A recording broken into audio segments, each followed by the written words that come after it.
হঠাৎ করে কোনোভাবে তাকে মসজিদ কমিটির কোন একটা পদ দেওয়া হয়েছে, তার মসজিদ কমিটির কোন একটা কি দেওয়া হয়েছে, পদ দেওয়া হয়েছে। ইমাম সাহেব, এই মুয়াজ্জিন সাহেব, এই সভাপতি সাহেব কোথায়, সেক্রেটারি সাহেব কোথায়, এই অবস্থা কেন, এই কেন, সেই কেন, ফ্যান চলে না কেন, এসি চলে না কেন? ধরনের লোক চিল্লাচিল্লি করে, কয়েক ধরনের লোক কি করে, চিল্লাচিল্লি করে। এক ধরনের লোক হলো যে যারা একটু বয়স্ক হয়ে গেছে বা এখন আর তাদের ওই বুক শক্তিটা আগের মতো নাই, একটু শিশু সুলভ হয়ে গেছে, তারা অনেক সময় মসজিদে চিল্লাচিল্লি করতে পারে, তাদেরটা ক্ষমাযোগ্য, তাদেরটা কি ক্ষমাযোগ্য।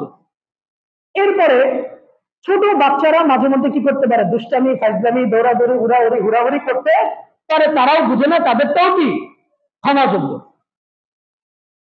কিন্তু এছাড়া যে আরেকটা গ্রুপ আছে, বুঝের মানুষ, সব বুঝে সব জানে, শুধুমাত্র অন্য মুসল্লিদের দৃষ্টি আকর্ষণ করার জন্য যে আমার মসজিদের মধ্যে অনেক পাওয়ার আছে, যে অমুকে জোরে জোরে কথা বলতেছে, মসজিদে বেটাগিরি দেখাইতেছে, হ্যাঁ অমুকে মনে হয় এলাকার বড় কিছু। তো সাধারণ মুসল্লিদের দৃষ্টি আকর্ষণ করার জন্য যারা চিল্লাচিল্লি করে, এরা হলো নিকৃষ্ট লোক, এরা হলো কি নিকৃষ্ট লোক।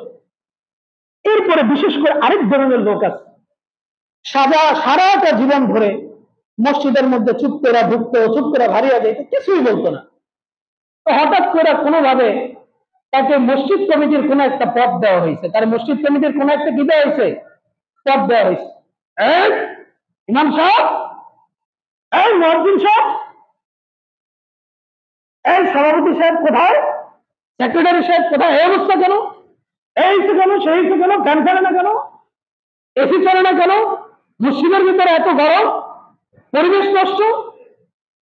আরে ভাই, তুমি এক ব্যাপারে অভিযোগ জানিয়ে দিকে তুমি সবার নামাজ নষ্ট করে দিতেছো, সবার নামাজে সমস্যা করে ফেলতেছো।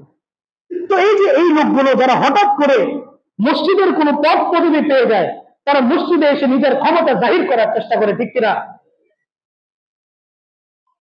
তো এই ধরনের লোক